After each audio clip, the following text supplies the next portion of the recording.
Bonjour à tous. On m'a demandé de me présenter puisque j'ai l'honneur d'être la marraine des petits champions de la lecture cette année. Et comme j'aime pas trop parler toute seule et que je rencontrais les enfants aujourd'hui de l'école de Nizas, eh ben, je leur ai demandé de m'aider pour cet exercice.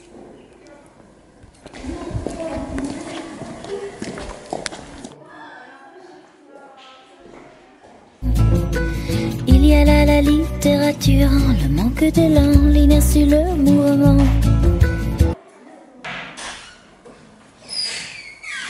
Bonjour les enfants. Bonjour. Ça va? Oui. Qu'est-ce que vous faites? On s'entraîne à lire à haute voix. On aimerait bien participer cette année aux petits champions de la lecture. Ah, c'est une bonne idée. On attend l'écrivain par un jeu qui doit nous rendre visite. C'est moi cette année qui suis la marraine. Non, c'est un monsieur qui va venir. Il s'appelle Jovitek. Jo, c'est pas un prénom de fille. Je sais, oui, j'ai pas un prénom tout à fait de fille. C'est un drôle de nom, mais je vous promets, c'est moi, Jovitek. Et vous êtes écrivaine alors? Exactement. Et vous avez écrit des romans pour notre âge? Oui, j'écris particulièrement pour la jeunesse.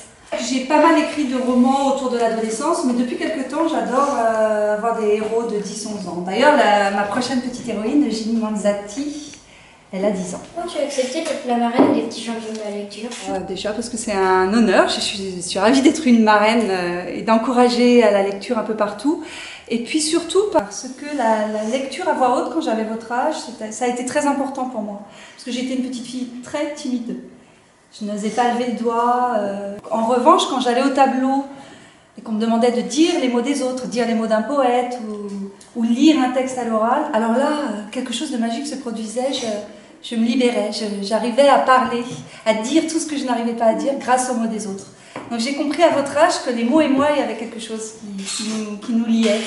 Alors être la marraine des enfants aujourd'hui pour qu'ils lisent à voix haute et peut-être déclencher, libérer les peurs des petits timides, ben, ça me plaît. Et tu aimes encore la lecture à haute voix? Oui, j'adore ça. C'est un temps de partage, une lecture. C'est généreux, c'est gourmand, c'est partager les mots et puis... oui, j'aime beaucoup ça. Tu dis que c'est un moment de partage et tu ne seras pas là au lancement du jeu. Alors, je suis pas là au lancement, c'est vrai. Parce que j'avais promis aux enfants de la Réunion, de l'île de la Réunion, je ne sais pas si vous savez où c'est l'île de la Réunion. Ah oui, oui. Hémisphère sud, hein. C'est assez loin. Et je leur ai promis de venir une semaine là-bas rencontrer des élèves.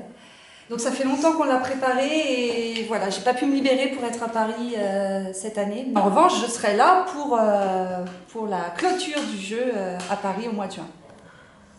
Eh bien, bon lancement du jeu des petits champions de la lecture. Bonne lecture à tous et amusez-vous. Faites-nous rêver avec les mots. Bonne lecture à tous. Bonne lecture à tous! J'aime aussi lire aux autres pour donner à entendre mon texte ou des extraits de texte, surtout pour les enfants ou les adolescents qui sont loin du livre, qui ont du mal à lire. Je trouve que c'est une jolie façon de lire aux autres que de donner envie. Il y a quelque chose de généreux et de gourmand dans la lecture à voix haute.